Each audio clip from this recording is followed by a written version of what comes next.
Today, I quickly want to talk about the topic of inflation, specifically inflation in the United States. If we go back to 2007, the financial crisis, the Fed dropped rates down to zero. They were doing all their bond buying. They were pulling every lever at their disposal, trying to get inflation up to their benchmark level of 2%. And for a long time, they weren't able to do that. From 2008 to 2020, the Fed was having a very, very hard time creating any type of inflation. Japan has been battling this issue for roughly 40 years, where they've had rates at zero and they have not been able to create inflation. There's a lot of factors that go into that.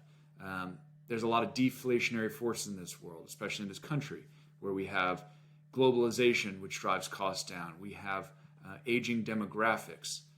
We have improvements in technology, just to name a few.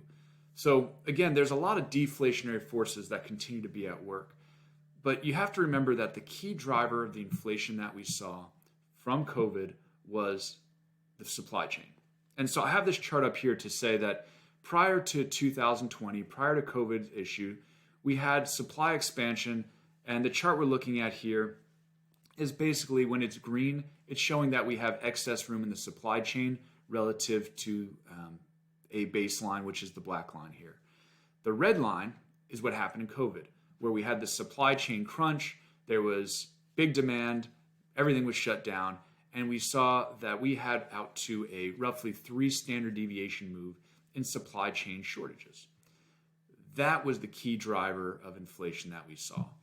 And today, we've seen that the supply chain has significantly improved, and today we're back in the green. So I highlight this to say that a lot of the key drivers that led us to have inflation in the last 2 years are no longer present at the moment. So when people ask us, do we think that inflation is going to be a big, persistent problem in the years ahead?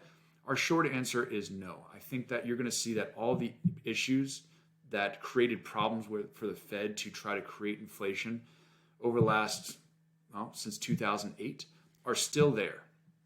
We had a blip due to this supply chain issue, but now that that is solved, we're certainly going to get other blips in other areas along the way.